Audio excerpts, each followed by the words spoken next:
Hamas in many countries. As you know, we have all of the Muslim countries are included, all of the very rich countries and some that are not so rich, but just about everybody's included. It's never happened before. Nothing like that's happened before. And our final negotiation, as you know, is with Hamas, and it seems to be going well. So we'll let you know. If that's the case, we'll be leaving probably on Sunday, maybe Saturday, maybe a little later than. So that seems to be our schedule. It should be clear to all Americans that we have a very serious left-wing terror threat in our country. Radicals associated with the domestic terror group Antifa that you've heard a lot about lately, and I've heard a lot about them for 10 years.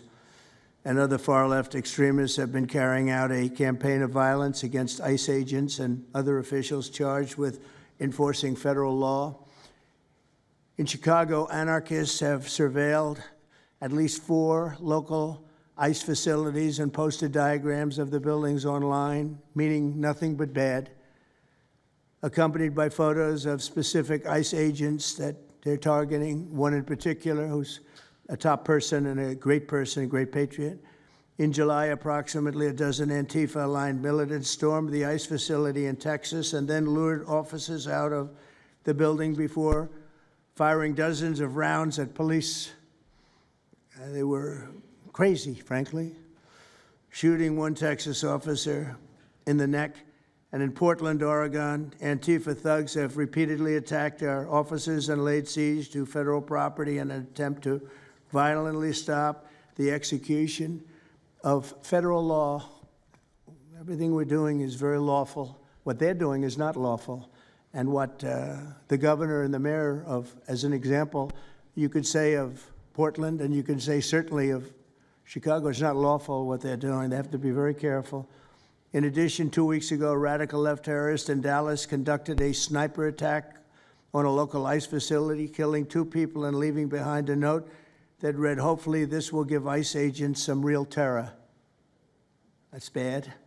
This attack came the very same month that Charlie Kirk was assassinated by a far-left extremist who inscribed the words, "Hey, fascist, catch," meaning catch the bullet, onto the bullet shelf itself. The epidemic of left-wing violence and Antifa-inspired terror has been escalating for nearly a decade. At universities, Antifa has organized riotous mobs to attack campus speakers. I see it all the time. And these are agitators, anarchists, and they're paid. And you'll find that out. You'll be finding it out very soon. You should see what we have on these people. These are bad people. These are people that want to destroy our country. We're not going to let it happen. They've used armed gangs to assault local police in cities nationwide, and they've attacked journalists reporting on their crimes. So the journalists that report on their crimes, don't worry, you're very safe. I hope that's not going to turn you around, but they have been very threatening to people, but we're going to be very threatening to them, far more threatening to them than they ever were with us, and that includes the people that fund them. Probably some of the people I know, some of the people I dine with, but if they do, they're in deep trouble. So we're going to be looking very strongly at the people that are funding these operations. When you see the signs, and they're all made out of a beautiful, beautiful paper, beautiful, nice, stiff, very expensive paper, with beautiful wood handles, all the same color. They come from very expensive printing machines. These are not people that write out their signs in a basement that believe in something. These are paid anarchists. At least 3 of these courageous journalists have personally been victims of Antifa attacks. Andy Ngo has been repeatedly beaten by Antifa thugs for his work in Andy is a very serious person, too, I have to tell you. I've been watching him for a long time. Is Andy here? That's what I thought. Hello, Andy. I thought that was you. You're looking better than you do out on those streets, huh? You look much better. It's nice to have you. You feel a little safer here, I think, maybe. Well, not that safe, because you have them. You have to worry about that.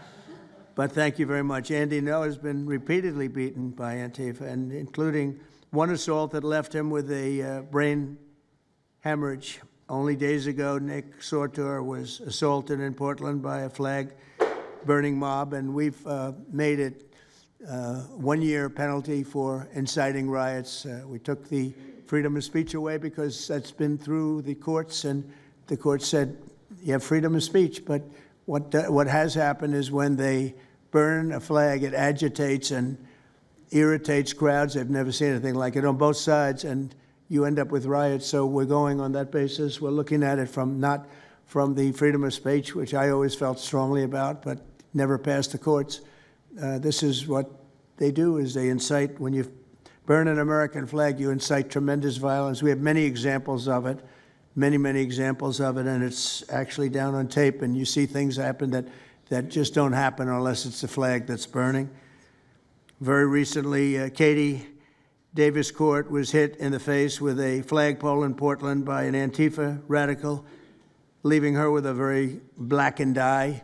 So, Katie, thank you very much. And I'd like to also say that I watched Nick. Where's Nick? Is Nick here? Nick? Hi, Nick. That was a rough time you went through. I hope you got my little note. I wrote you a note. Yeah, I really appreciated that.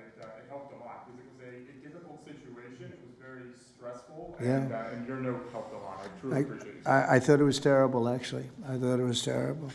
So we'll talk about it a little bit. Under the last administration, the Department of Justice targeted faithful Catholics, Christians, and patriotic parents as domestic extremists. They said, oh, they're extreme because they believe in God. They're extreme because they go to Catholic church, or evangelicals, where everybody was under the gun. Unless you were a really bad, sick person, then they left you alone. Under the Trump administration, we're going after Antifa criminals, and all who fund and support their campaigns are in serious trouble. And we have a lot of records already, a lot of surprises, a lot of bad surprises. It's people that you would never think. I want to thank Attorney General Pam Bondi, who, by the way, yesterday was incredible in Congress. It was amazing, and she just did it from the heart and the brain, because she's very smart, in all fairness. But she did it from the heart, and she did it an incredible. Everybody was talking about it. She exposed some of these fake senators, these terrible senators, people like Blumenthal that had a phony war record. For 20 years, he talked about what a hero he was, and it turned out he never went to Vietnam. For 20 years, he talked about being a hero in Vietnam. Then it was exposed when he said what platoon he was with, and it was exposed that somebody was watching from that particular platoon. They said he was never with us. And then he went out and he cried, and he was ready to drop out of the election. And disgraceful. And then he looks at people like Pam and he starts criticizing her, and she's a patriot. They ought to do something with that. You know, we have a young congressman that's right now in jail for lying about where he went to college and other things. It was, you know, frankly not good. It was pretty bad. But it was nothing compared to Blumenthal. I mean, what Blumenthal did, he was for 20 years a hero, a great war hero. And then he sits back and, you know, sanctimonious kind of a guy, looks down, how dare you do this to the American public, you know? What a fake. But I thought Pam was incredible yesterday, as well as Secretary Kristi Noem, who's really out there courageously, and I appreciate it, Kristi, amazing what you're doing. FBI Director Kash Patel, who's really coming up with some great information, Kash. It's great. Keep it coming, because there's plenty of it. Deputy Attorney General, one of the best lawyers you'll ever find, Todd Blanche, who I know personally is a good lawyer because I'm here. Thank you very much, Todd. Good job, Todd. Let me ask Attorney General Bondi to say a few words, and then we'll follow it up with Secretary Noem and Director Patel. And we're going to have some of the people around the table, very courageous people, and they're going to be talking, journalists, almost all, and they're going to be talking, and we'll take some questions from the press at the end. Okay, Pam, please. Thank you, President Trump. And as you made clear, Antifa is a domestic left-wing terrorist organization. We've seen them on video for years because they wanted to be seen and they got away with it. They beat journalists, they attack courthouses, they attack police stations, they dox and assault our law enforcement officers. The Biden administration let them commit these crimes with total impunity for years. So did Democrat leaders like Pritzker and Mayor Brandon Johnson. Last week, independent journalist Nick Sorter was arrested just for protecting himself against Antifa. I saw it online and I called Nick. I couldn't believe what happened. He did all this just trying to save our American flag from being burned. He was pushed down and assaulted, yet the local police arrested Nick, not the Antifa thugs who did this to him. Antifa feels empowered to operate in the open because weak Democrats have turned a blind eye to their actions. Their hatred for President Trump and for law and order agendas fuels their violence. We've seen more than 1,000% increase in attacks against our ICE agents since January 20th. Secretary Noem is out there fighting for you firsthand to keep our federal officers safe, to keep our federal buildings safe, and we're not going to have it anymore, these thugs. We saw what's happening in Portland and Chicago, and you saw what happened in Dallas. No longer. This is not activism. It's anarchy. We can't and we will not let masked terrorists burn our buildings, attack our law enforcement, and intimidate our communities. Under your leadership, President Trump, we're deploying the full might of the federal law enforcement to crack down on Antifa and other domestic terrorist organizations led by Stephen Miller. And Stephen, thank you for everything you're doing. Last week, I issued a memo ordering our federal law enforcement agents, DEA, FBI, U.S. Marshals, and ATF to protect ICE officers from Antifa and other radical left-wing violence. Director Patel has been going non-stop. He and Deputy Attorney General Blanche were in Chicago yesterday. While Secretary Noem was in Portland, we are around this country fighting against this domestic terrorism. We had Apple and Google take down the ICE block apps. Hope they continue to comply with that. It's threatening the safety of our federal law enforcement officers. We're not going to stop at just arresting the violent criminals we can see in the streets. Fighting crime is more than just getting the bad guy off the streets. It's breaking down the organization brick by brick.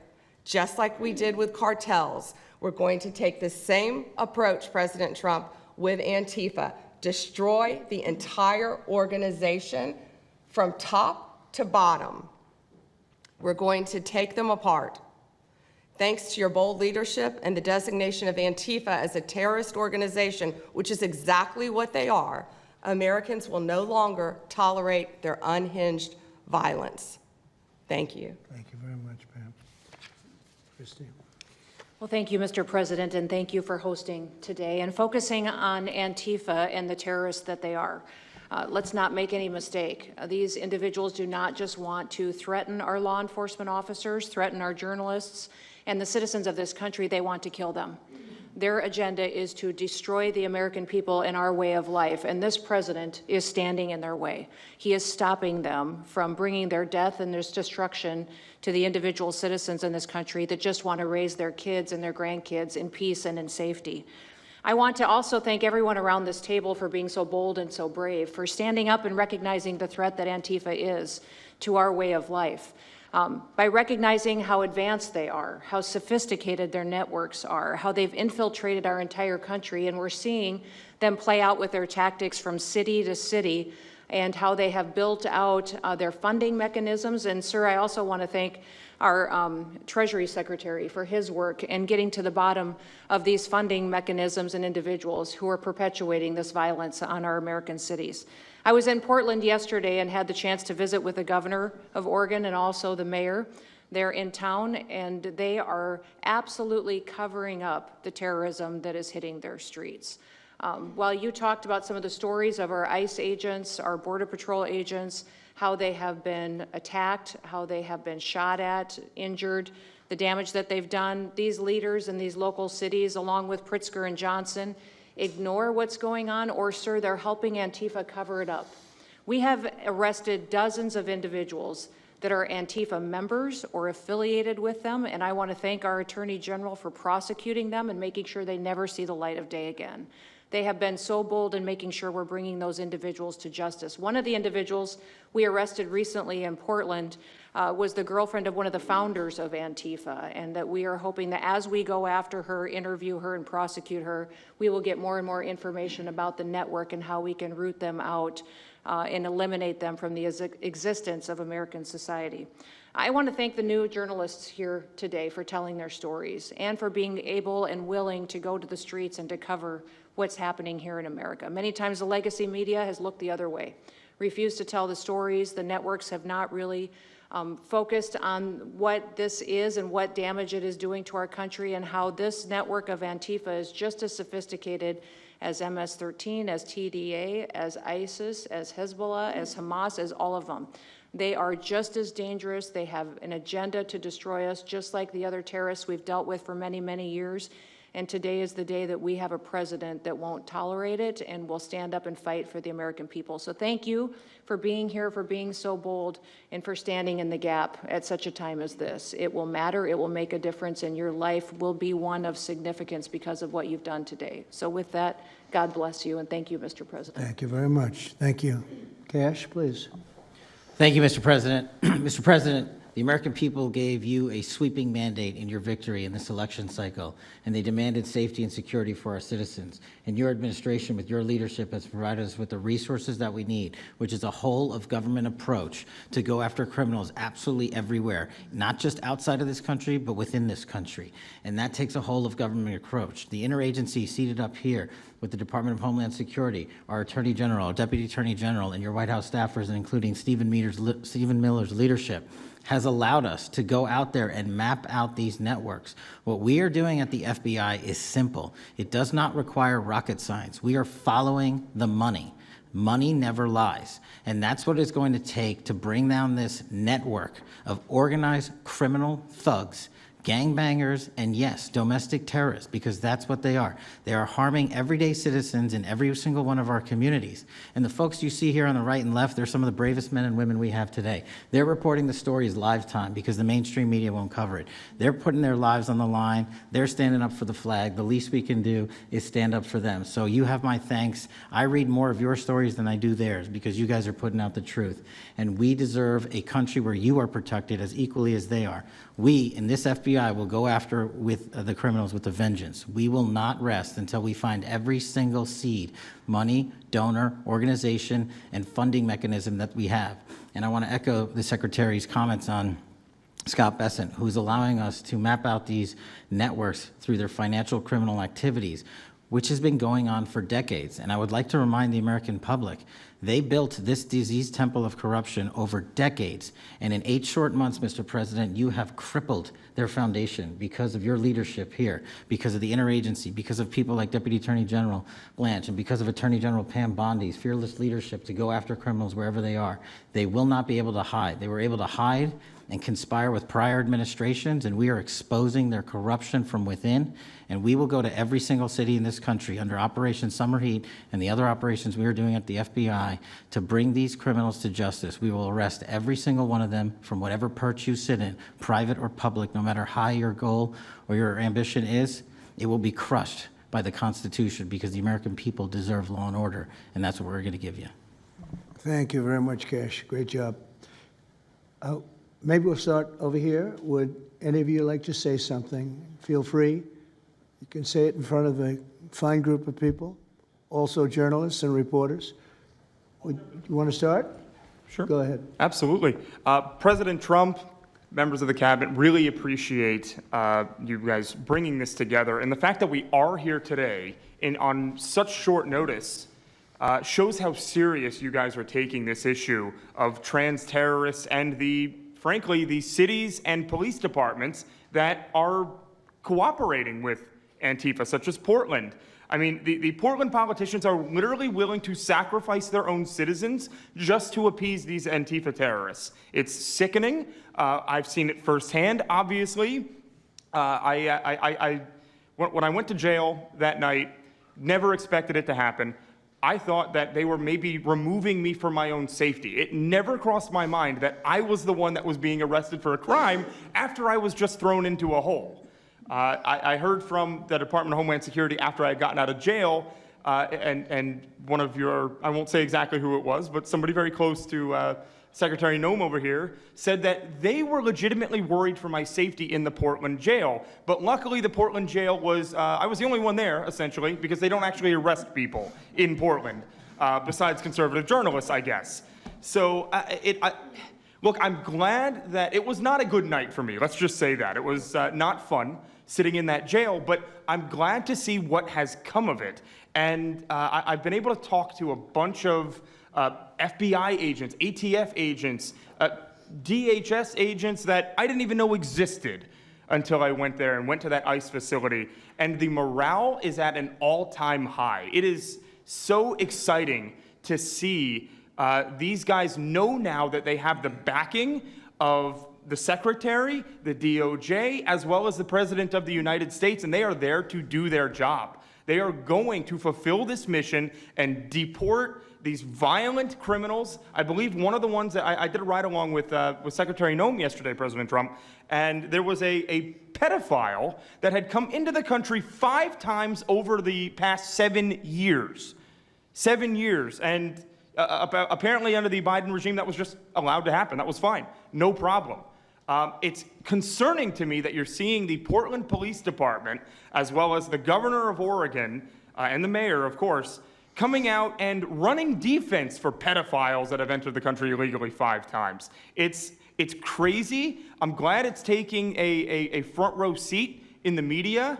And, they're being forced to talk about it in reality because, we're the ones that were on the ground. We're the ones that are actually reporting what's going on. Much of the legacy media has been either ignoring it or covering for Antifa for years now. So thank you guys so much for taking this seriously. And President Trump, you mentioned that flag. So remember, you put out a truth right after That's right. I saw that. took this flag from that man that was burning it in the street. I saw it. Do you know who he is? Oh yeah, I know exactly who it is. So why don't you give it to Pam? Give it to the Attorney General, and let's start prosecutions. Yeah. I actually have a second flag that he tried to burn as well. So I have 2 of them from the same guy. Well, you also saw what happened when that flag started burning. Everyone went crazy. That's right. And that's when it started, when they started burning the flag. So thank you. If you could give the information, it would be great. Absolutely. And at least that horrible night made you famous. He was already I got a text from the President of the United States, so I appreciate that. And President Trump, after that happened to Nick, I called Harmeet Dillon and we opened a pattern and practice investigation into the Portland police very publicly as to how they let this happen. Thank you, sir. Mr. President, Brandy Cruz, you're going to hear us be very fired up today, and you can tell, and it's because some of us have been covering Antifa for 15 years and have never had anyone in a position of authority even acknowledge their existence. And I'll also tell you that I think that had you not done, the single most powerful thing you've done to deal with this scourge has been acknowledging that Antifa is a real thing. I genuinely believe there would be people at these tables who would be dead today and would have been killed in Portland had you not called them a terror organization and said we're going to bring the full weight of the federal government to bear. I talked to Katie Daviscourt in Portland the other day. She'd been assaulted all summer. And she said the same thing. They didn't seem quick to violence as soon as you made that designation.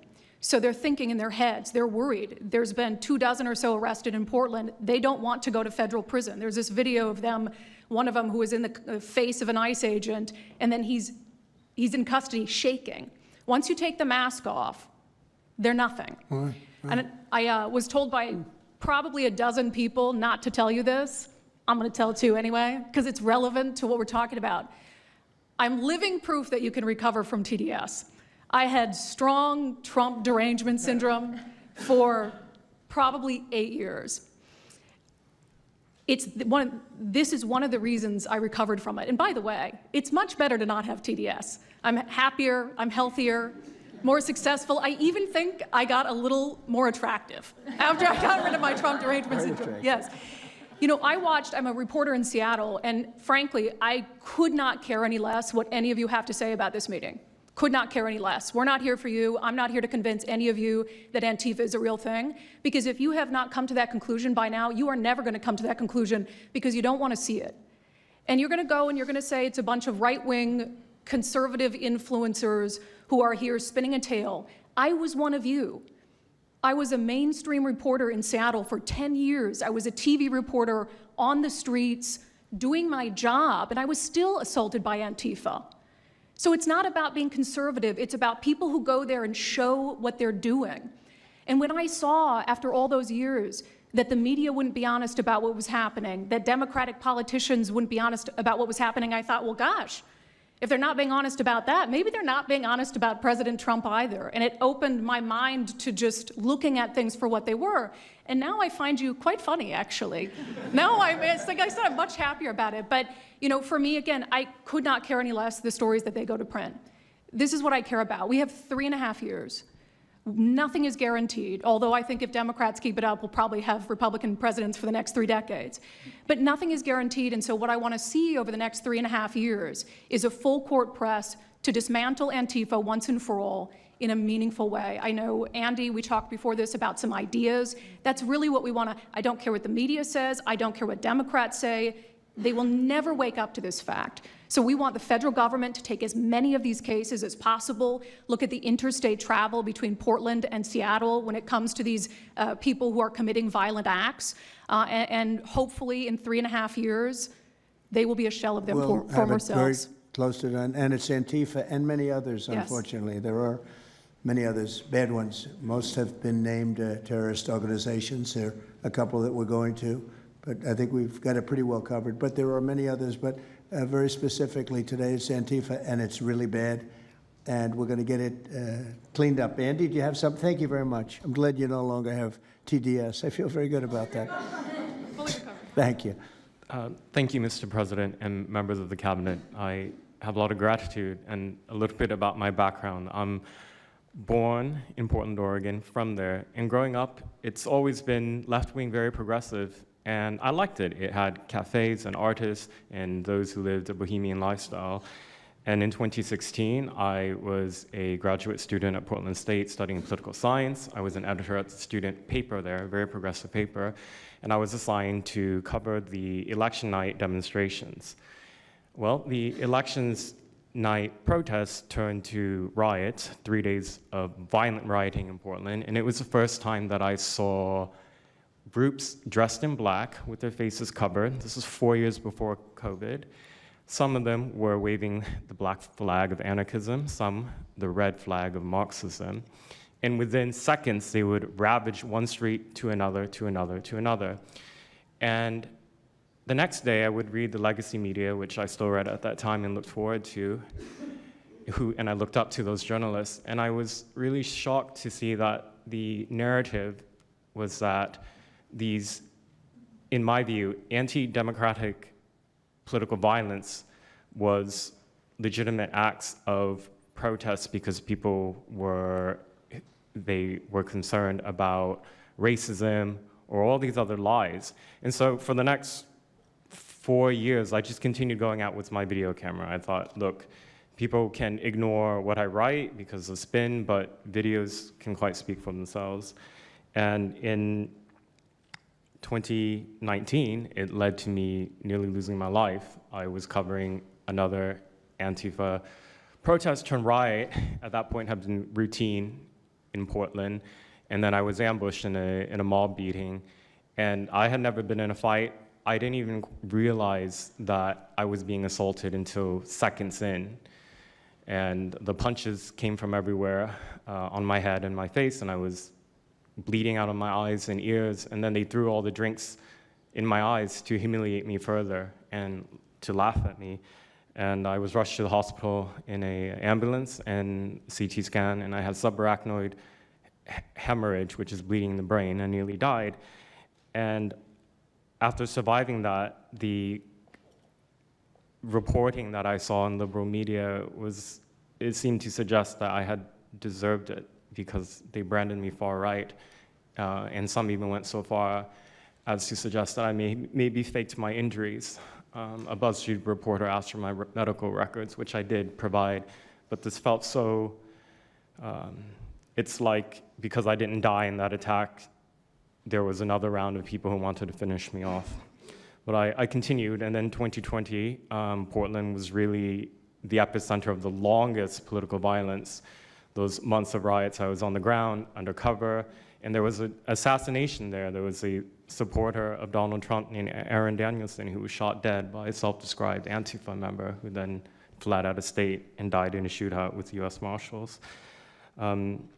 in 2021, I returned undercover, naively thinking that enough time had passed, and was chased through the streets of downtown and beaten, nearly choked out. The person who was trying to choke me out held me so tightly that I had the blood, the vessels in my eyes burst. So one of the symptoms were my eyes were completely red after that, and I was hospitalized. So thank you so much for acknowledging Antifa and for directing your administration to treat them as domestic terrorists. It's going to be really challenging because how they organize is that they are decentralized, autonomous, and they operate on deception. And we're still to this day told that they don't exist, that it's a figment of our imagination. I think the DOJ could look at federal conspiracy charges. The state of California and San Diego County last year broke up an Antifa cell in San Diego.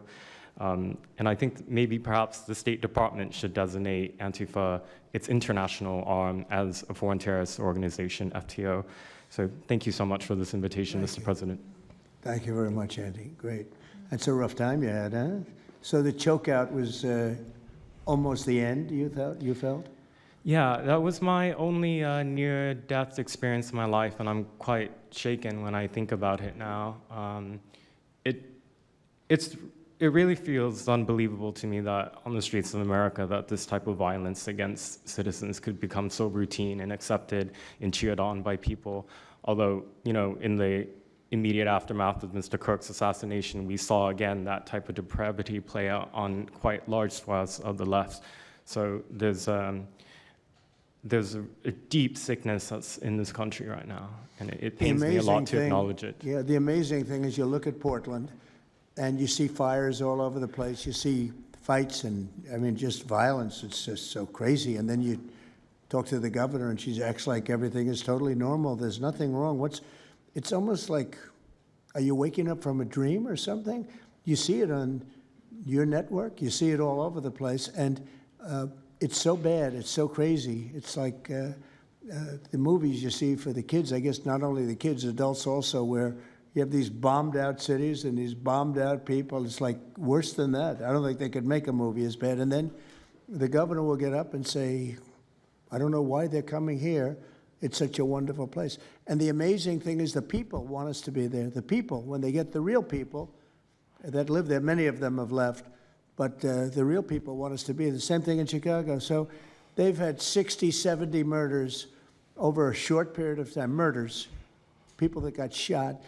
They've had hundreds of people shot, and then a guy like Pritzker, or this low IQ mayor, gets up. I mean, he got up, he's got a 5% approval rating, and the people are all against him. They want people to come. Beautiful black women are wearing a MAGA hat last night on television. Beautiful people. And they said, we don't care who comes, just stop the crime. They don't care, frankly, they don't care if it's National Guard, military. Send in anybody you want, stop the crime. And they're afraid to go out. They can't even go out. And then a guy like Pritzker, think of that, 50, 60, 70 people over a short period of time murdered, actually murdered, mostly gun violence, but knives, but gun violence, they're murdered, and hundreds of people shot. They had one weekend where they had like 18 murdered and 71 shot. But they said, you know what their excuse is? Yeah, but it was a long weekend. In other words, it was a long weekend, so that was okay. And then Pritzker gets up and he says, like, I don't know what they're talking about. We don't have crime here. They're crazy. I think actually they're petrified. You know, their families live there, everything else. I actually think they're scared. Pritzker was a failure in his family. They threw him out of the family business. Guy's a loser. But you know what? They actually, I believe they're scared. They're actually frightened for their lives. Jack, please say a few words. Mr. President, thank you so much for having us here today and holding this roundtable. Antifa is real. Antifa has been around in various iterations for almost 100 years in some instances, going back to the Weimar Republic in Germany. And it's now been just under 1 month since we saw a far leftist murder Charlie Kirk And we saw thousands upon thousands of people, other far leftists and people in positions of authority, people like nurses and pilots and doctors and HR departments, celebrating the death and the murder of Charlie Kirk. This sickness that's out there is absolutely real. And Mr. President, thank you for mentioning the fact that one of the bullet casings read, "Hey fascist, catch" on it. One of the other bullet casings right next to that had Bella Ciao written on it. Now, Bella Ciao is a song that is known in Antifa circles as the international anthem of Antifa. And all of us around this room that have studied Antifa, we're very familiar with these symbols. And Mr. President, I think the situation is getting worse. When you look at people like Luigi Maggioni, in his 20s, Thomas Matthew Crooks, of course, who took a shot at you, sir, the ICE shooter in Dallas, and now this Tyler Robinson, we're starting to see a pattern of more and more murderous violence. And this same violence is not just random. It is targeted assassinations, which are getting worse. And every single one of us in this room that goes out there, and obviously you as well, sir, and all the staff, we are now under that threat every single day. And working there at Turning Point USA, and I've spent just about the last month out there in Phoenix with Erica, with the family, with the team. And I will tell you this, Mr. President, even though going through something like that, which is an absolute nightmare, and people say, you know, what was it like to speak in front of all those people? It was horrible. Every second of it was horrible. But we're not going to quit. And Turning Point USA is continuing the tour that Charlie was on. We had 6,000 people when we went back to Utah. We had 5,000 people last night in Montana, if you can believe that. We are continuing to organize on campus. We are getting more and more people coming out in the face of this threat, knowing what happened to Charlie. But Mr. President, we need to do something about this, because I fear that the next one who could be killed could be sitting at this table right now. And we're not going to stop. But they need to stop, and they will not stop until they are stopped. Thank you. Thank you, Jack. I appreciate it very much. One thing I have to say is that Washington, D.C. was almost as bad. I don't know what could be worse than Portland. You don't even have stores anymore. They don't even put glass up. They put plywood on their windows, but most of the retailers have left. But Washington, D.C. was so bad, and Pam, I'd say it took 12 days to really make it pretty good, and a month to make it great. And now people are going out to dinner. The restaurants are booming. They don't have enough seats. They're opening up new restaurants because many of them closed. And people are walking down the street totally safe. A reporter, I'm not sure if she's there. I can't see somebody reported there. She is. She was violently assaulted. And I don't know, she tends to be somewhat liberal, but she wasn't liberal on this one. I appreciated your honesty, but that won't happen again. It won't happen again. You're lucky you're alive, frankly, with what happened. I know exactly what took place. So Washington, D.C., our capital, we thought we'd start there appropriately, and it's safe, and people are so happy. They're so happy. And now it's a couple of months. I went to dinner there. I felt totally safe. I gave a press conference right in the middle of the street, which I don't think Secret Service was thrilled about. But, you know, I'll tell you what, I wouldn't have wanted to do it 6 months ago.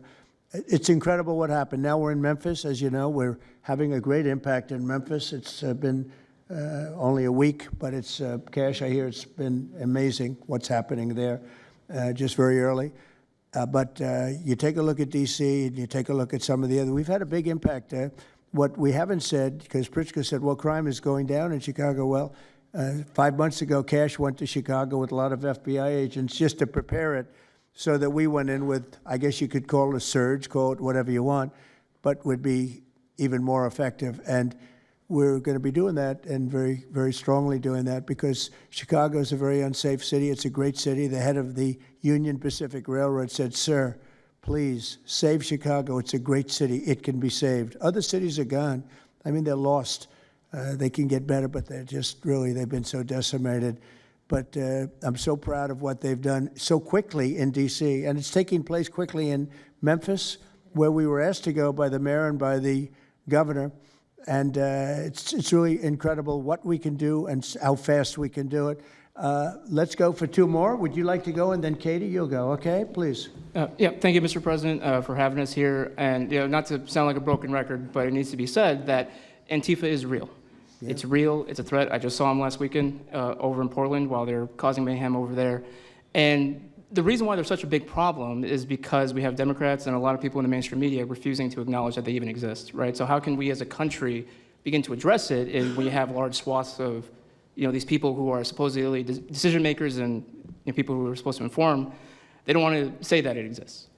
Because the common who are supposed to inform say that it exists.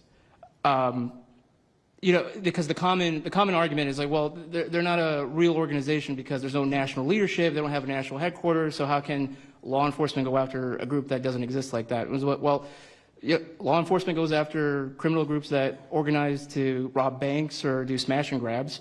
They don't have a registered LLC. They don't have official membership cards. They don't have, a business address. But law enforcement still goes after them because they're working as a group. These people don't just show up, randomly at the same time to do the same thing, dressed in a very similar fashion, espousing the same ideology. And they say, well, it's an ideology. It's like, well, yes, it's an ideology because there's people alive, present, that believe in it, and they're acting on it.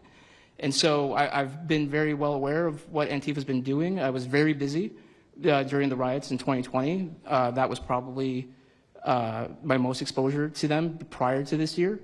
I've been at the ICE facility at Broadview. I'm originally from the Chicagoland area, unfortunately, but that's where I grew up around. Like I said, I was in Portland. I was covering the riots in Los Angeles as well. And probably one of the most disturbing parts about that is, in addition to Antifa being present, they were tagging the streets with CJNG, which is Cartel Jalisco Nueva Generación, which is a cartel. So you have these people who are working basically in concert with other terrorist groups to say that we're here, we're present, and we're gonna attack federal agents and people who are going to expose what we do. And so, to be clear, political violence, sustained political violence that we're seeing in this country is not a both sides issue.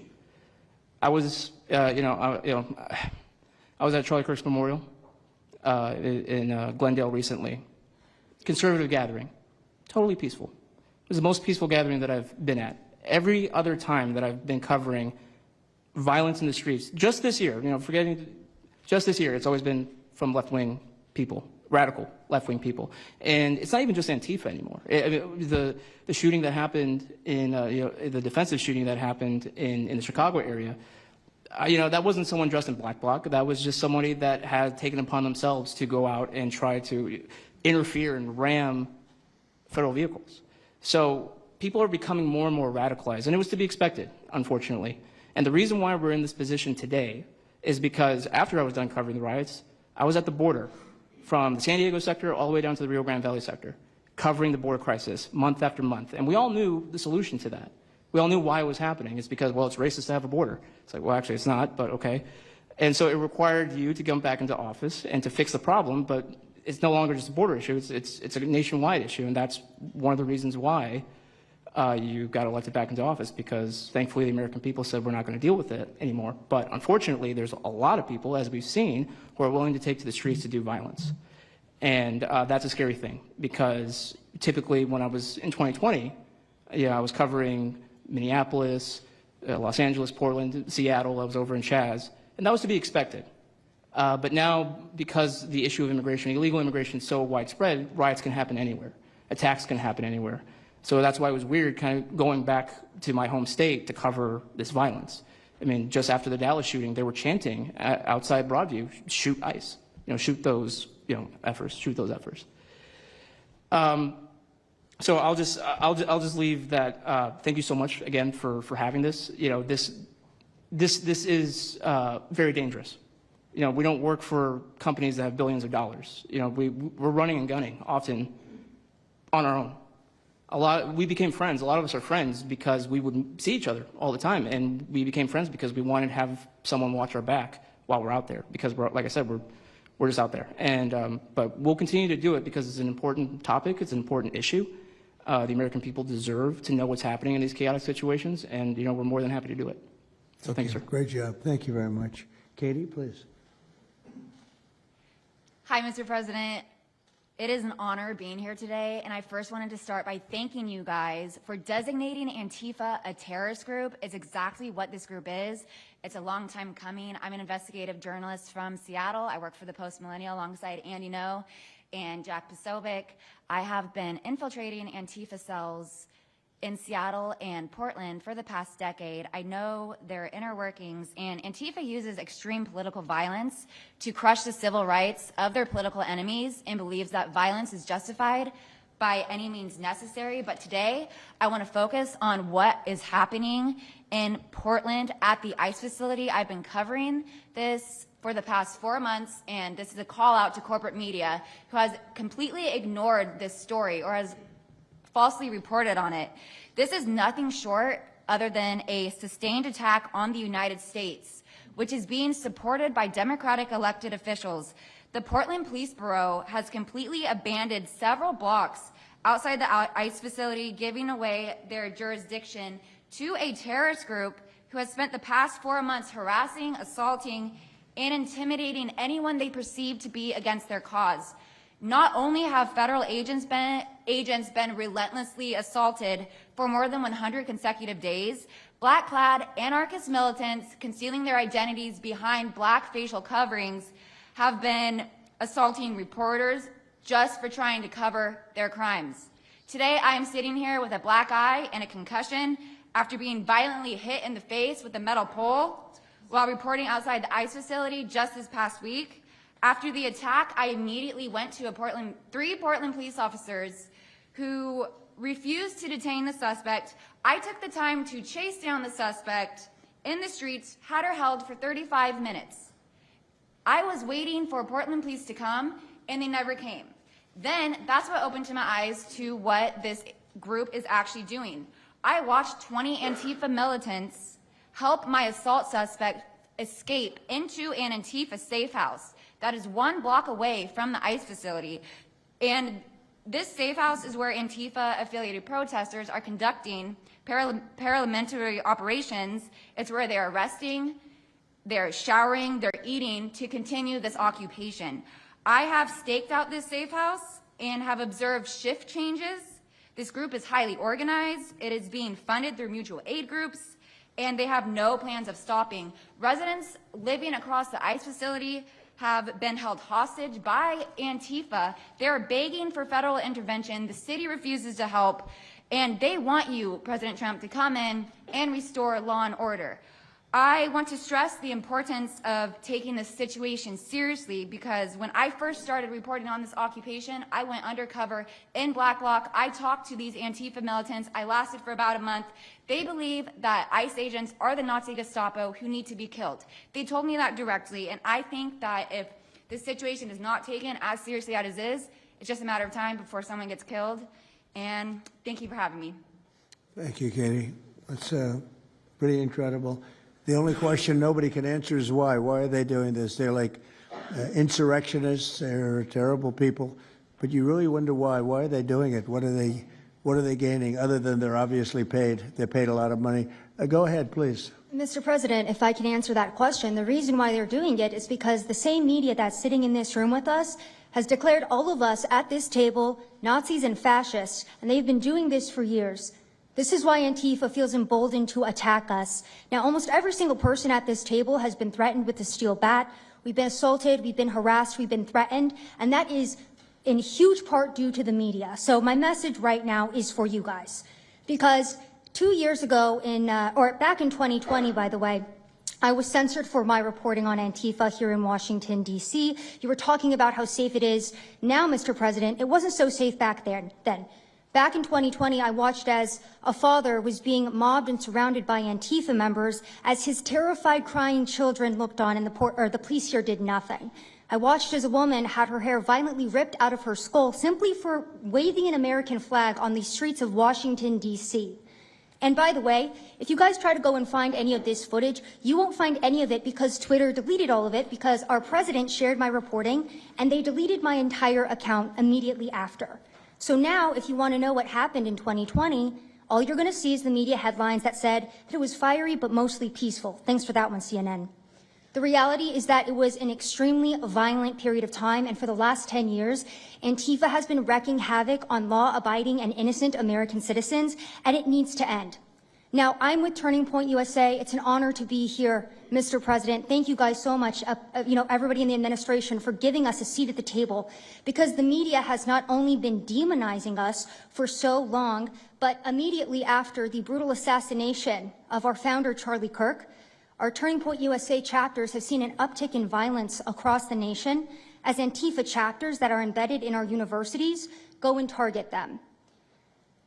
It's been extremely difficult to report on the ground, and for a long time I was afraid to go to Portland because I knew that the only people who would have my back, like Julio said, were one of my friends on the ground because there is no police force there. I was terrified to go because I knew if I got shot or stabbed, and I have been assaulted, I've been mobbed and robbed in Austin, Texas by Antifa, that nobody would come to help me. So my plea to the entire administration, especially to the DOJ, is every single radical left-winger who is in front of the ICE facility in Chicago, in New York, in Portland, please make sure that you use the full force of the law to come after each and every single one of them, because it is us being soft on left-wing violence that has fomented all of, the terror that we have seen in this country, and it is the left wing getting away time and time again with assaulting law-abiding American citizens that has led us to this place. So truly, to the Americans that I speak to on the ground, they feel completely abandoned by their state and local government. So please step in. You have Americans begging for the National Guard. And to the media over here, please report on the truth. Please do your jobs. I'm an American citizen. Everybody at this table simply views ourselves as American citizens who have an iPhone and the will to actually tell the truth. So please take your job seriously and tell the truth to the American people. And thank you for letting me be here on behalf of Charlie to continue his legacy of cleaning up the country. Thank you, Mr. President. Thank you very much. Appreciate it. Wow, you feel very strongly, I can see. I'm mad. I got beat up so many times, Mr. President. My friends have gotten beaten up, and I want to cry right now from happiness because we have been completely ignored for so long. For almost 10 years, we've been getting assaulted on the streets. I have watched children cry as their parents have been attacked on the streets. That should not be happening at our nation's capital. So please, again, the DOJ, please utilize the full force and go after each and every single one of these people. Fantastic. Thank you very much. Great job. Impassioned. That's important because you should feel like that. Please, go ahead. Mr. President, thank you for having us here and bringing together this panel of brave journalists, everybody on this side of the room. And no one can speak to the violence better than these people here. So I think we know that this is not just a story about violence and chaos, as you alluded to, Mr. President. This is a money story. And at the Government Accountability Institute, my colleague and I, Peter Schweitzer and our team, we followed the money, and we followed it to the top of what we call the protest industrial complex, Riot Inc. And we found a network of NGOs. It's not just the Soros network, the Open Society network, it's other funding networks, the Arabella funding network, the Tides funding network, Neville Roy Singham and his network, Foreign Cash. And it's also big left-wing funders. Some of them are not citizens of this country. Mr. Hans-Jörg Wyss of Switzerland. They're pouring money into this entire ecosystem. And so I want to share 3 money facts with you about what we call Riot Inc. Number one, like any corporation, Riot Inc. has many divisions. It doesn't just have the Antifa boots on the ground division. It has PR divisions. It has marketing divisions. It has a very well-funded legal division to get these boots on the ground back on the streets as quickly as possible. But it does have those investors that I mentioned. Number 2, we have identified dozens of radical organizations, not just the decentralized Antifa organizations, but dozens of radical organizations that have received more than $100 million from the Riot Inc. investors. These would be the lawyer groups. These would be the groups that advocate for calling good, honest Americans fascists, et cetera. And then 3, I think the most shocking thing is that we have found that more than $100 million in U.S. taxpayer funding has flowed into these funding networks, including at least $4 million to these very groups themselves, not just Antifa types, but there was an event in Atlanta called Stop Cop City. Over 60 rioters were charged with domestic terrorism. These groups received money for that from both the billionaire class as well as taxpayer money. So One other thing, this money helps fund the decentralized crowdfunding platforms. These are ways that Antifa, the John Brown Gun Club of Elm Fork, which had links to that attack on the ICE facility, the Socialist Rifle Association, and just because they don't have LLCs or EIN numbers doesn't mean they can't get paid. Some of these funding platforms, crowdfunding platforms, are funded by this network that we call Rioting. So again, I want to thank you for your leadership, for the whole cabinet's leadership on this. We're going to keep following the money and appreciate everything you're doing, sir. Do you know the name of any of the funders? Do you know the names? Because if you do, I'd like you to give them to Cash or Pam. Absolutely. Or Christy. Yeah, we'll do that. As soon as you can. That's all of you. Because you probably know the names after a certain period of time. You tend to find out. But these are people that do not have good intention for the country, and that's treasonous probably. So if you could, very important, if you could do that, it would be great. Nobody would know better than you. You'll figure it out. Thank you. Please go ahead. Yeah, my name's Nick Shirley. I'm 23 years old. I'm a 100% independent YouTube journalist. And over the past year or so, I've been able to go to 15 countries. I've hung out with people in the gangs of Brazil and the favelas, in the prisons of Secot. But yet the most dangerous places I have been here in the United States, unfortunately. And I've had the opportunity to show people about the protest Antifa here in the United States, and there's nothing organic about what they are doing here in the United States. I've watched people be bussed in from states. I've watched the same lady at a protest in Atlanta be bused to a protest in D.C. and then in New York City. There's nothing that is honest about what they are doing. And they have signs. I've seen the same signs here in D.C. and in London as well. It's a big organization and corporation that they're running. And people may wonder, like, what's the threat to us as Americans if we go? Well, you'll be labeled as a fascist, you'll be labeled as a Nazi, and they'll wish death upon you because they wish death upon me. And just last week in Portland, Oregon, I watched a lady get trapped in her car, surrounded by Antifa, and her sister messaged me after seeing the video. She said, the only reason I think my sister was safe is because you were there recording. I also was chased out by a member of Antifa who said he would smoke me, and next thing he knew, a DHS sniper had lasers on his chest. If he was not there, who knows what would have happened that day. These people are very dangerous, and people wonder how they're able to do it. The reason is because these cities are not enforcing the law. And why should these people be worried if the law is not being enforced? And we are not far right, nor are we far wrong. We're just right. And the truth about what's happening here in America with these groups is very dangerous, and I thank you, Mr. President, and your administration as well for acknowledging that. Thank you very much. It's too bad you have to go through it. I know, it's a little crazy, right, much. Mr. President? Well, you're going to get to the bottom of it, so it's a very important thing you're doing. Thank you very much. Please, Cam. Yeah, I've just got something very short. I'm attacked every time I do my job. When I leave my house to go to work, I am violently assaulted. I've had guns pulled on me. I've been bear sprayed. I've been beaten down. I've been almost killed. So my question for all of you is, how would you feel if every time you showed up to work, masked militants tried to kill you?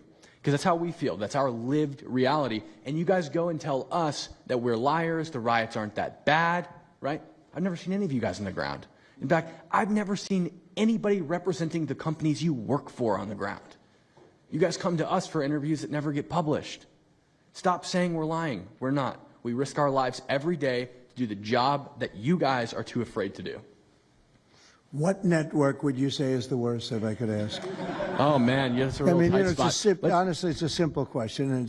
Well, there's a lot of people in this pool, and I would say I'm not talking about Fox. I'm not talking about Newsmax or any outlet that resembles them, so I'll let you guys put the pieces together on who I'm exactly talking about. Who would you say? Which network? MSNBC, for sure. Oh, they're terrible. I agree. They're CNN, probably close, yeah. Yeah, I'd rate it that way, yeah. MSNBC, that's Brian Roberts. Yeah. That he allows that to happen is a disgrace.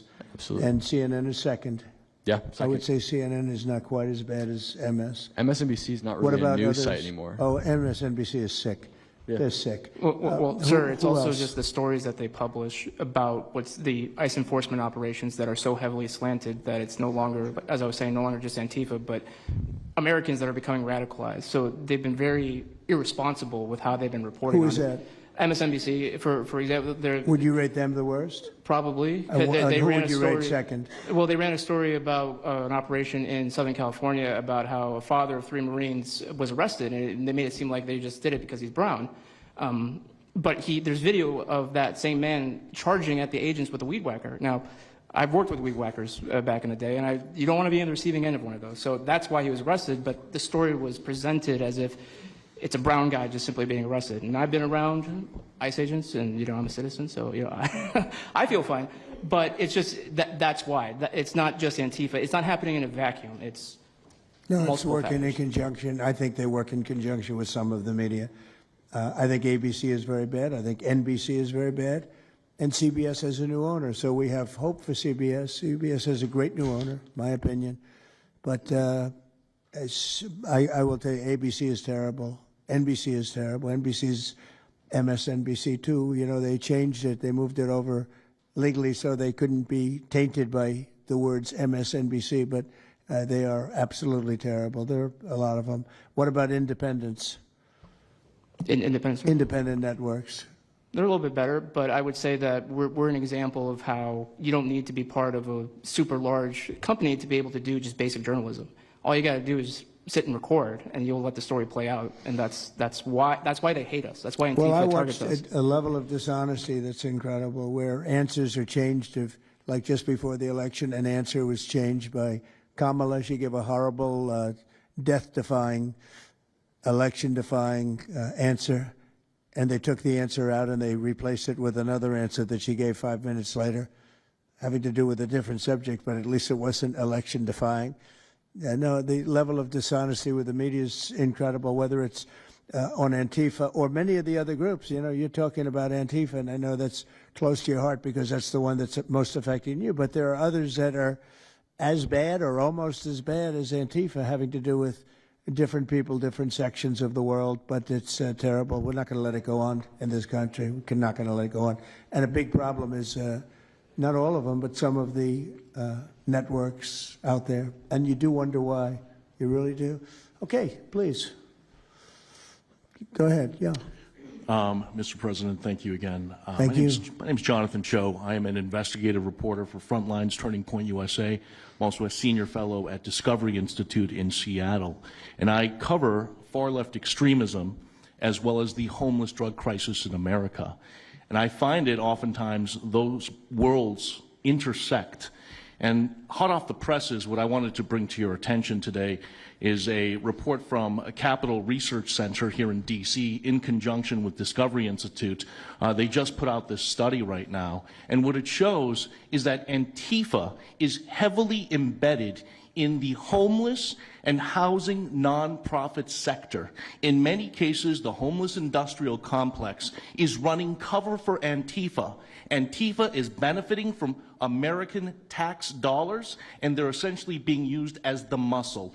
Let me give you an example. There's a group called Stop the Sweeps in many U.S. cities right now. They get in front of encampment sweeps. What they're doing quietly is they're bringing in Antifa militants to manufacture a crisis to make the police look bad. Another group right now that is behind Antifa and working with Antifa very closely, based on the research that we have right now that we're going to give to you and your team, are the Democratic Socialists of America, also known as DSA. Again, these far-left progressive groups tend to be aligning themselves with Antifa.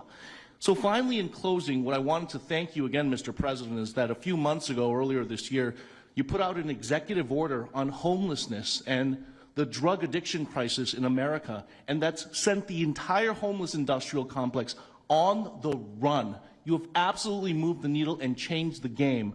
But what's also come out, again, is that there is a connection, a deeply embedded connection with the homeless housing nonprofit game in America, connected to Antifa and the far-left activists. And finally, I just wanted to say that all of our resources at Turning Point USA and Discovery Institute are at your disposal, and we will continue again to carry on the legacy of Charlie Kirk. He would have wanted us to pursue and chase the story. Well, he was a good friend of mine, as you know, and he helped us get elected. Us, it really is us.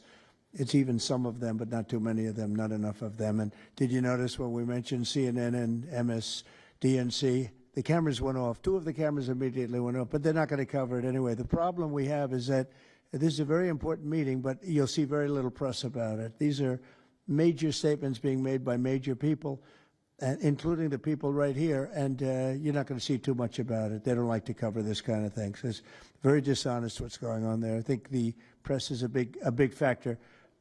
Please, go ahead. Thank you, James. Mr. President, thank you so much for having us all here to bring attention to this matter. You did mention MSDNC, CNN, a handful of those other outlets that have been lying about, various things, but especially what ICE, the brave men and women over at ICE have been doing. I was talking to Antifa members in Portland the other day, and a lot of these people genuinely believe, they buy these lies, and they genuinely believe that they're fighting against literal Nazis and not brave men and women that are putting their lives on the line to basically, enforce basic immigration law, right? That everyone seemed to agree with up until maybe a few years ago, a handful of years ago. So once again, thank you so much for having me. My name is James Klug. While my primary job is traveling around the country, having conversations with Americans about various political topics and issues, I have had a lot of run-ins with Antifa over the last 5 years. And I do think that Antifa is a primary reason why many conservatives are afraid to go out and protest and make their voices heard and maybe bring friends and family to a demonstration and exercise their First Amendment right, because they are literally deathly afraid. And I talk to these people all the time. They're afraid of militants showing up in black bloc and hurting them and their families. And, I've personally witnessed Antifa assaulting hundreds of police officers. I've witnessed them firebombing police departments and federal property. I've witnessed them making death threats against federal agents, police officers, journalists. I think I've witnessed every single person here, maybe not personally, but I've seen them get, hunted down and attacked. And so, this is a group that is responsible for a good percentage, if not a majority, of the violent riots in 2021 and 2020 when Democrat mayors had a kind of a hands-off approach with these left-wing militants. Just as a quick reminder for everybody, we're talking about dozens of murders that happened in those riots. We're talking about billions of dollars of damage to property and communities all over the country. We're talking about thousands of officer injuries. So this isn't just like some little thing that they're, they punch a journalist here and there. No, they're responsible for a lot of damage and a lot of people that have, unfortunately died and basically suppressing people's voices, And so what I did want to talk about is to get this footage, almost every single person in the room here, to get this footage, you have to go undercover because you are at risk of being beaten or worse. You have to go undercover. You have to film low-key to capture them committing crimes. This is stuff that the mainstream media was not doing and has not been doing. They'll show when Antifa is maybe, it's a little bit more peaceful, and they'll show when it's more mellow, but they'll remove the cameras when things get violent and it's actually dangerous to be here. And I have personally witnessed legacy media vans showing up at a riot 300 yards away, getting out of the vehicle, filming for 30 seconds, saying something like, fiery but mostly peaceful, packing up, and to add insult to injury, you have Democrat politicians that are saying, it's just an idea, right? That's all this is, so it's just an idea. After all of this chaos, it's just an idea. Well, that idea has threatened to kill me and many of my friends that are here today. So, Mr. President, thank you so much for bringing this to the forefront, and it's definitely making a big change. Really appreciate you. One question. So why is it there are numerous groups? Antifa is terrible, but you have other groups that I guess probably are almost as bad or just as bad. Not one other group was mentioned. I'm sort of surprised at that. You just come into contact with Antifa? It seems to be that you mostly come into contact with Antifa. Please. There's a lot of overlap, and I would say that, for instance, Jonathan brought up the Democratic Socialists of America. They're basically the same thing. There's a lot of Democratic Socialists of America who are out there in black bloc, hiding their faces. And so I think we use, and I do understand, for the record, I do understand the challenge, as Andy pointed out, with Antifa as a graspable entity. I do. But at the end of the day, when you look at behavior, you prosecute behavior, right? We're not prosecuting ideas or ideology, you're prosecuting behavior. So whether you can prove that this amorphous thing is Antifa, or someone has a patch that says Antifa. It doesn't matter, you know, did they assault someone? Did they assault a federal agent? Were they engaged in rioting? What is it? And so they're always using that, oh, well, they don't call themselves Antifa, even though some of them literally do. It's called Rose City Antifa. How long has it been around in Portland, Andy? Since 2007. They call themselves Antifa. In Seattle, I was outside the federal building, and they were yelling, there's no police here, this is Antifa land. And then at the same time, Democrats, like our governor, oh, Antifa is an idea. But yeah, I think Antifa can overlap with a lot of other entities and organizations. Okay, very good. Thank you. You know, President Trump, I just wanted to add this real quick, because you were asking which mainstream media outlet is the worst. What I think, it's any of them that decided to call Kilmar Abrego Garcia Maryland Dad. Because when I'm out there on the street talking to these people, you know, they call Maryland Dad is this human, he's actually a human trafficking MS-13 gang member that's illegally in the country. But the amount of people on the street that I spoke with that thought that he was a U.S. citizen that was being deported to Uganda is dangerous. These people genuinely believe, based on what comes out of the garbage standing over here, that you guys are deporting U.S. citizens. So that's what's causing all these when problems. you have a governor like Pritzker in Chicago, where you have Illinois, which is in a lot of trouble, Chicago's there, you know, potentially a great city again. It's not great now, but it could be great again. That's why we have to get there soon, because eventually you can't do that. What makes a man like that say that things are wonderful? Why doesn't he say, we love that President Trump is going to come and help us clean up Chicago and make it safe again, as opposed to fighting us and pretending that there weren't 50 murders and 200 shootings and all of that? Why is that? Go ahead, Nick. To spite you. To spite you, to spite the administration. That's simply what it's about at this point. Because, you know, if you go and talk to some of these citizens, like I'll use Portland as an example again, because I've been there for so long now. You talk to the neighbors that live in the apartments next door to the ICE facility. There are veterans with PTSD that live there, and they're here all night long, screaming, fireworks being lit off by these rioters, children crying, because they, you know, can't sleep at night and they're scared of all the noise outside, and they can't leave. They can't. I mean, they got a lease. You can't just leave. These people aren't wealthy individuals, and that's one of the major problems here. And these people are afraid to come out and speak out, and they're getting no help from their government at all. They've been begging for the noise ordinance to be enforced outside of their apartment complex for months now, and the city of Portland has ignored them every single time. The victims are, as I said, they're afraid, but the governments aren't doing anything because they want to spite the administration. It's all political. And the politicians make you feel like you're foolish, like there's something wrong. Like, how could President Trump be saying that about Chicago?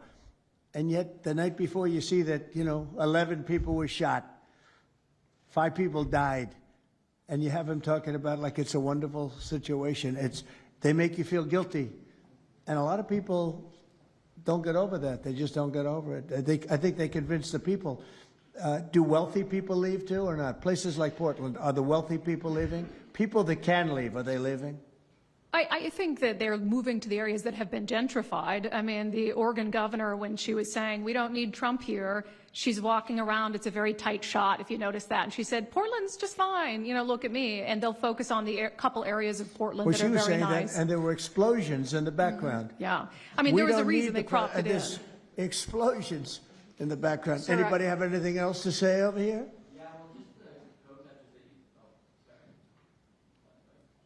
And then we'll get, should we be taking questions, or is it just a waste of time? Because they can ask questions, but, well, there's Brian, he's good. But you know what? In a way, it's a waste of time, because if you give a great answer, they don't put it on. If you give a horrendous answer, or even if you give a great answer, they make it sound like it's not a great answer.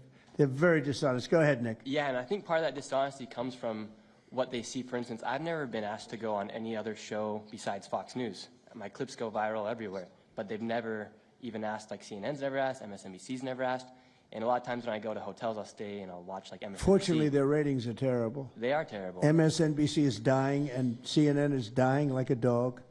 And Poor CNN, it's so pathetic. it is very You pathetic. ever see their anchors in the evening? That nobody ever heard of them. Where do these people come? I could take anybody off the street in Washington, D.C. that do a better job. Yeah, and it's not amazing. hard to show what's going on these days. You literally have an iPhone and you can post it on X. They don't believe in the star system, you know. It's just one of those things, right? Okay, Nick, you finished, Nick? Yeah, Are thank you you very finished, much. Nick? Good Can I- job. Thank you very much. Well, you've been through hell, I tell you that, but you're really incredible patriots, incredible people. Go ahead, please, Brian. Brian, go ahead. I'm so thankful for each and every one of you here right now, and I'm very grateful that my network, Real American Voice, has partnered up with many of you. Jack and Sylvan, you have a show on a network. Many of you, Savannah, have appeared on a network as well, so thank you for being here.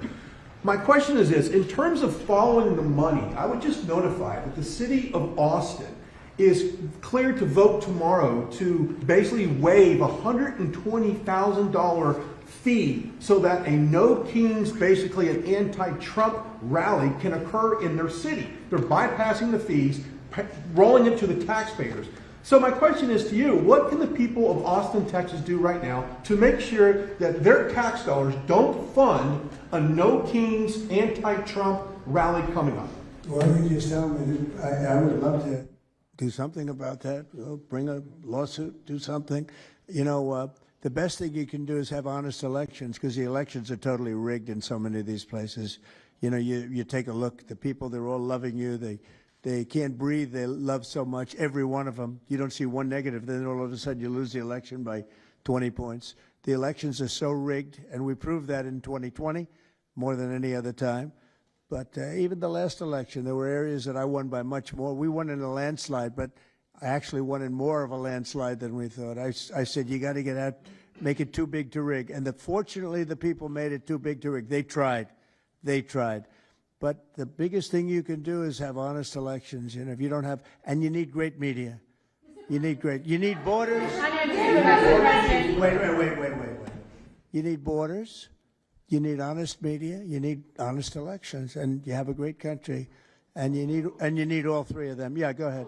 Lieutenant had ties to a lot of these radical groups that you talked about inside here. So thank you for removing. I would like you to make a big deal, though, if they're waiving a fee, but I guarantee they wouldn't waive it if it was. It's not Trump. If it were a conservative rally, they wouldn't be waiving it. So maybe you can look into that, Pam. Todd. Mr. President. That sounds like one for Todd, Pam. Go ahead, Todd. Good luck.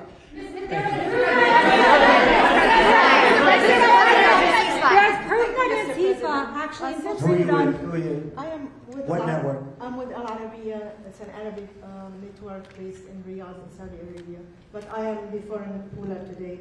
Mr. President, you said that you might go to the Middle East on Sunday. Do you mean Egypt and Israel? And would you consider going to Gaza to see what things are on the ground? I would. I might do that. I may do that. We haven't decided exactly. I'll be going to Egypt most likely.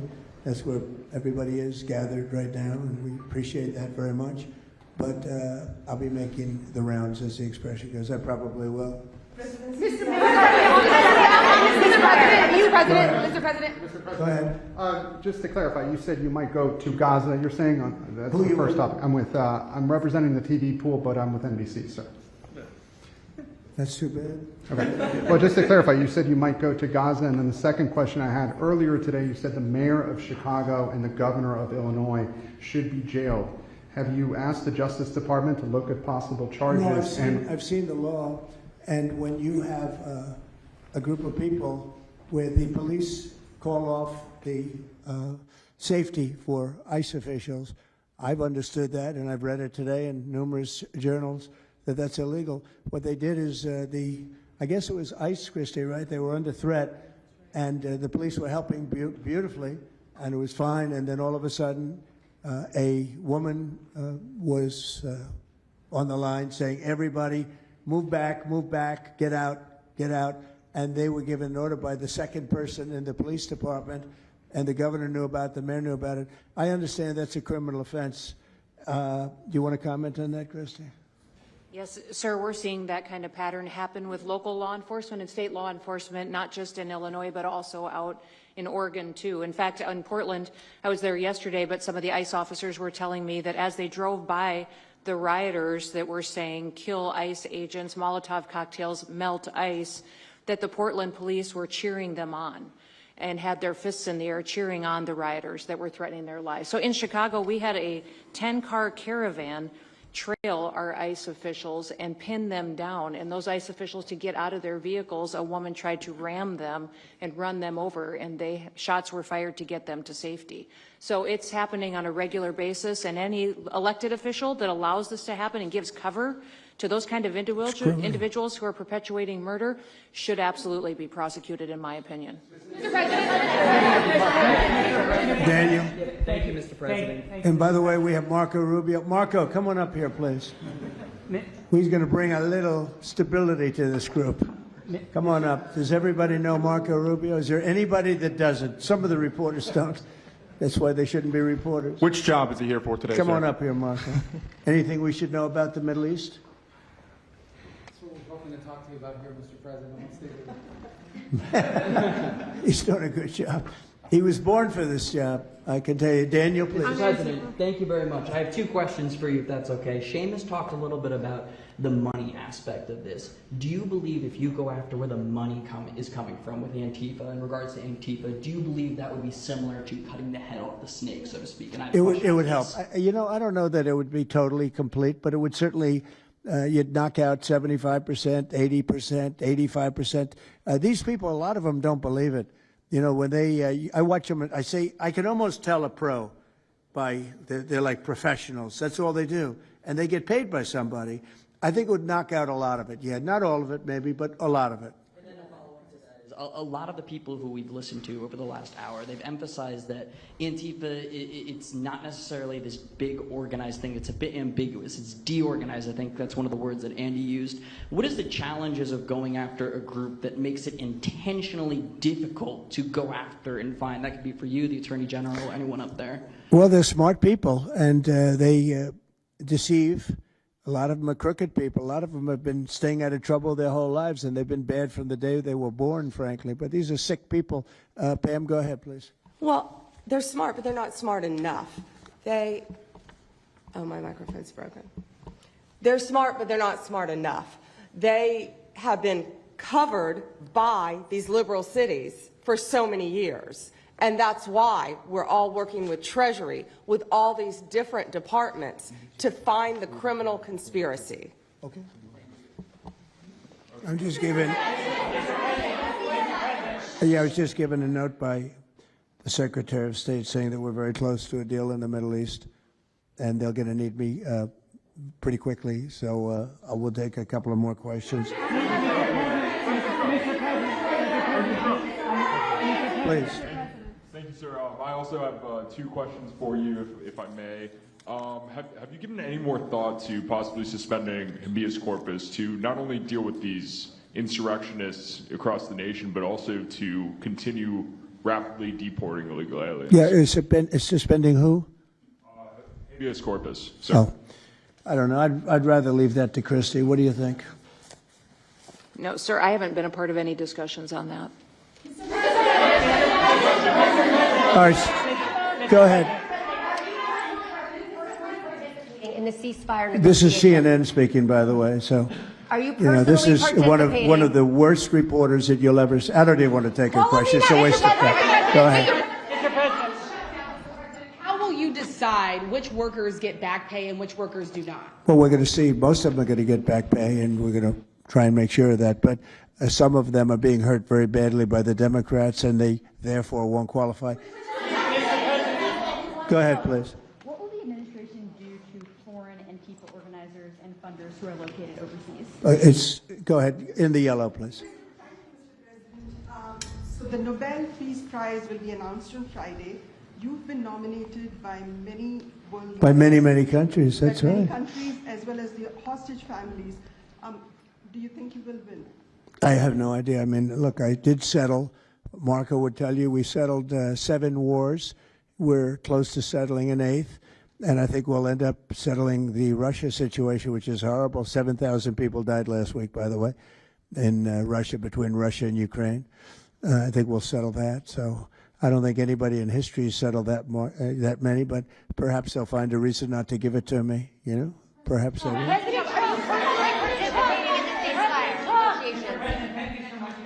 Thank you. Going to the shutdown quickly, what is your position on the extension of health care subsidies, which is what Democrats are asking for? All I want to do is very simple. I want to get the country open, and then we're going to discuss that. And we'd like to, Obamacare is a horrible mess, and it has been from the beginning. We want to make it better, stronger, even if it costs more money, we want to make it better. The Democrats want to make it worse. The Democrats want to approve health care for illegals coming into our country, many of them coming in from prisons and mental institutions and drug dealers. They want to give them health care. We don't want that for our people because that's going to destroy the health care that we already have. We'd like to make Obamacare better for people, less expensive and better health care. Yes, ma'am. Mr. President, I'm wondering if you've been briefed on the organization and funding of Antifa, and if so, what have you learned? I have been, and they have pretty good knowledge, but they're going to have a very good knowledge. And I really ask these very brave patriots that we're surrounded with today to let us know, because I think you probably have some pretty good ideas. And even if you're not sure, let us know and we'll figure it out, okay? If you could do that.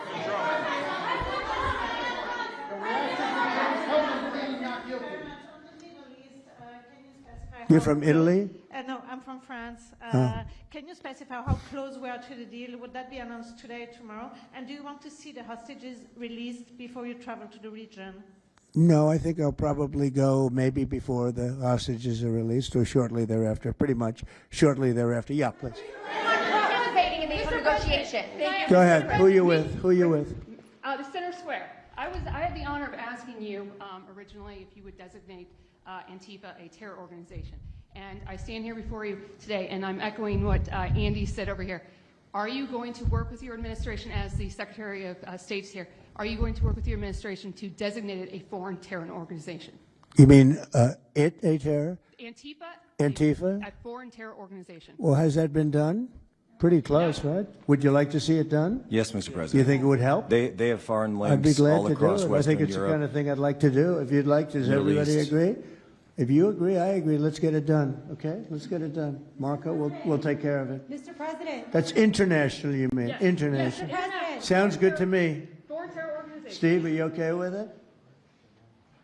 Yes, it's true. There are extensive foreign ties, and I think that would be a very valid step to take. Good, I think so too. Yes. Good, I think it's a good point. Thank you. President, are you planning on remotely participating in this? On the shutdown, we are now about 1 week away from military service members missing their paychecks. We'll always take care of our military. Would you encourage Congress to pass a standalone bill to pay our service members? Yeah, that probably will happen. We don't have to worry about it yet. That's a long time. You know what 1 week is for me? An eternity. 1 week for me is a long time. We'll take care of it. Our military is always going to be taken care of. Yeah, please. Blue dress. Blue.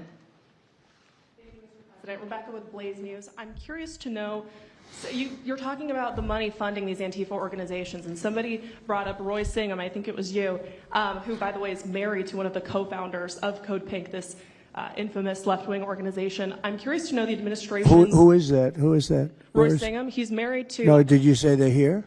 No, he's not. A journalist brought him up, but he Oh, I is, see. Okay. Yeah. Okay. Seamus, thank you. Good bring up. Excellent. Go ahead. He's somebody who's been reported on extensively, and I'd love to know what the administration is going to do to actually bring consequences to some of these names. You mentioned. Well, I don't know the name, but I would like to ask Pam to take a look at it. You know, a lot of the best information we find are through you and other people like you. So I'd like you to look at it, Pam.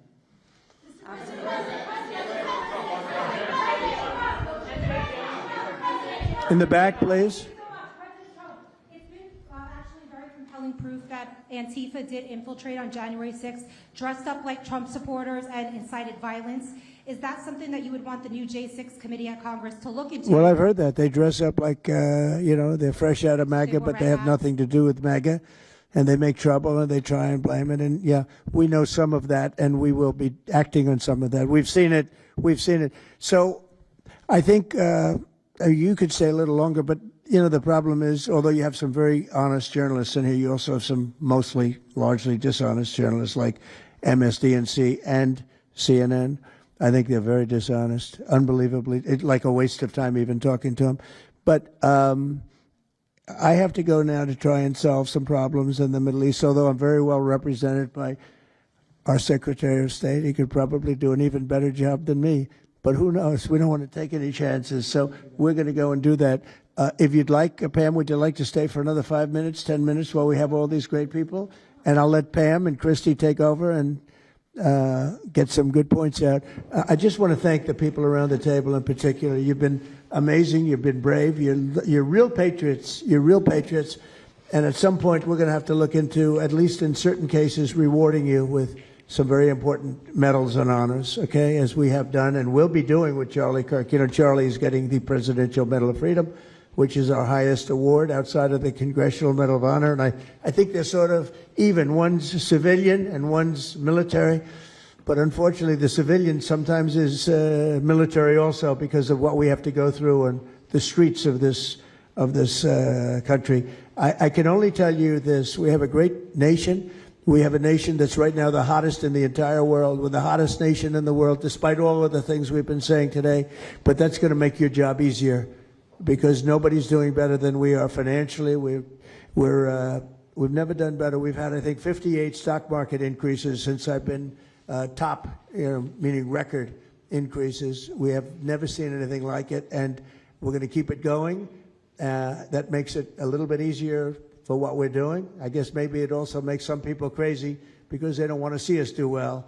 But we're the hottest nation anywhere in the world, and we were a dead nation 1 year ago. I say it all the time. We were a dead nation. Now we're the hottest nation in the world, and that's said too by every leader. One of the reasons that we have every country already signed up or just about to sign, every country in the world on this whole mess we have going over with Hamas in the Middle East and all of the things you see, is they respect our nation. A year ago, you wouldn't have been able to get it. You certainly couldn't have gotten it with Biden. You didn't know where the hell he was. But a year ago, you wouldn't have been able to have a situation like this. So I just want to thank the people around this table and certainly the officials around the table because they've been incredible. They've been brave. And I watched yesterday, Pam, and I watched a little bit. I thought it was so good. I rounded up and I watched it late in the evening because I thought you were fantastic yesterday. You really... look, you had some wonderful senators, some great politicians asking you very fair questions, and you had some real slime balls. But I thought you were amazing, so thank you very much. And Christy, thanks for the great job. Cash, thanks for the great job. Always my man back down there. He's the silent type, but he's a hell of a lawyer. Thank you all. We're going to get peace in the Middle East. That's what we want to do. Thank you very much, everybody. What specifically makes you so hopeful, Mr. President?